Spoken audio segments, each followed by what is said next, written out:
3 जानेवारी क्रांतिज्योती सावित्रीबाईंची 193वी जयंती।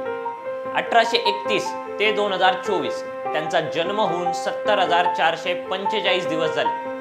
या निमित्त महात्मा फुले जयंती अभिवादन समिती व लोकसेवा प्रतिष्ठान संचलित नेताजी सुभाषचंद्र बोस सैनिकी शाळेच्या वतीनं तितक्याच म्हणजे 70,445 पर्यावरणपूरक देशी रोपांचं वाटप।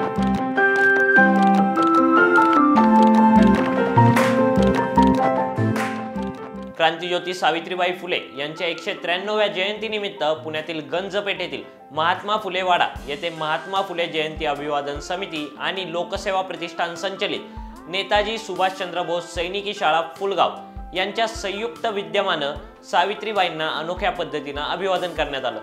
या संदर्भात फॉर द पीपल न्यूजनं केलेली ही खास बातमी। क्रांतिज्योती सावित्रीबाईंच्या 193व्या जयंतीला त्यांचा जन्म होऊन 70,445 दिवस झाले।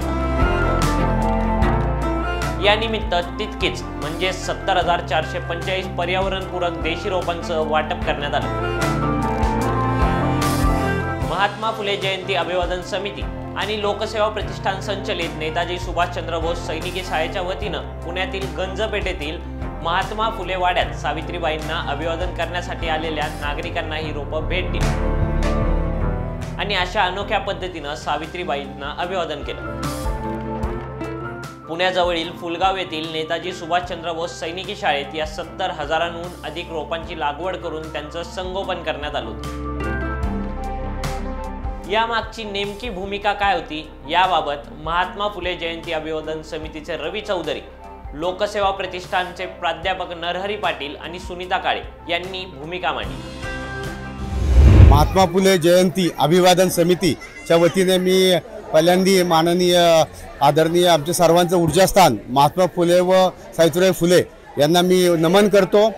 आज सावित्रीबाई फुले यांचा 193वा जन्मदिन आहे। आमच्या समितीच्या वतीने एक देशी पर्यावरणपूरक अशा रोपांचा वाटप आम्ही करणार आहोत। क्रांतिज्योती सावित्रीबाई फुले यांचा जन्म 1831 साली झाला। त्यानंतर आज 2024 आहे। आमच्या समितीने हे दिवस काउंट केले, हे बनले 70,544। आम्ही आज रोजी 70,544 देशी झाडांचे रोपं आज आम्ही वाटप करत आहोत। मी सर्व पुण्यातील नागरिक, सर्व शिक्षण संस्था, हाऊसिंग सोसायटी यांना मी विनंती करतो की हे रोपं आपण घेऊन जावं। हे रोपं नेताजी सुभाषचंद्र बोस सैनिक शाळा फुलगाव हे माननीय दीपक पायगुडे यांच्या मार्गदर्शनाखाली आम्ही या रोपांचं देखभाल व जतन केलेलं आहे। असे 70,000 रोपं आमच्याकडे तयार आहेत। आज आम्ही वाटप करत होतो। जर बल्क क्वांटिटी असेल, मोठ्या क्वांटिटी असेल तर आम्ही त्यांना घरपोच द्यायची व्यवस्थाही करत आहोत। आज या ठिकाणी लोकसेवा प्रतिष्ठान आणि महात्मा ज्योतिबा फुले जयंती अभिवादन समिती यांच्या वतीनं पर्यावरणपूरक अशा 70,000 रोपांचं वितरण करण्यात येत आहे। यामध्ये तुळस, पिंपळ, उंबर, करंज अशा विविध वृक्षांचा समावेश आहे। महात्मा फुले हे त्या कालावधीमध्ये पर्यावरणाबद्दल अत्यंत जागरूक असून त्यांनी त्या काळी पर्यावरणपूरक वृक्षांच्या संगोपनाचा जागरूकता निर्माण केली होती। आज त्याला अनुसरूनच या ठिकाणी क्रांतिज्योती सावित्रीबाई फुले यांच्या 193व्या जयंतीनिमित्त पर्यावरणपूरक अशा वृक्षांचं या ठिकाणी वितरण केलं जात आहे। आजपर्यंत लोकसेवा प्रतिष्ठानच्या वतीनं 2 लाखांपेक्षा जास्त तुळशीच्या रोपांचं वितरण करण्यात आलेलं आहे। त्याचबरोबरीनं फुलगाव येथील लोकसेवा वनराई या प्रकल्पामध्ये मोठ्या प्रमाणावर देशी वृक्षांचं संगोपन केलं जात आहे। अनेक सामाजिक संस्था आणि संघटनांना या रोपांचं निशुल्क असं वितरण केलं जात असतं।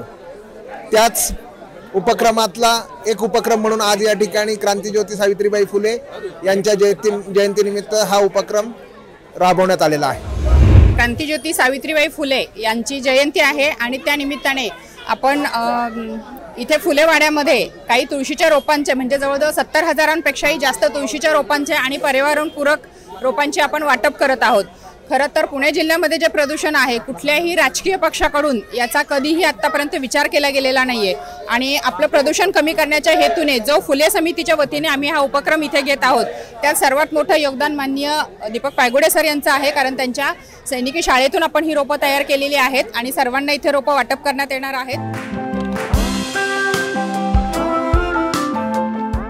लोकसेवा प्रतिष्ठान संचलित नेताजी सुभाषचंद्र बोस सैनिकी शाळा आणि महात्मा फुले जयंती अभिवादन समिती यांच्या संयुक्त विद्यमाने आयोजित या कार्यक्रमात लोकसेवा प्रतिष्ठानचे संस्थापक अध्यक्ष दीपक पायगुडे, राष्ट्रवादी काँग्रेस अजित पवार गटाचे पुणे शहराध्यक्ष दीपक मानकर, राष्ट्रवादी काँग्रेस अजित पवार गटाच्या नेत्या रुपाली ठोंबरे पाटील, बाळासाहेब आमराळे, सारंग सराफ, सुशीला नेटके, कमल व्यवहारे, नंदा पंडित यांच्यासह इतर मान्यवर उपस्थित होते.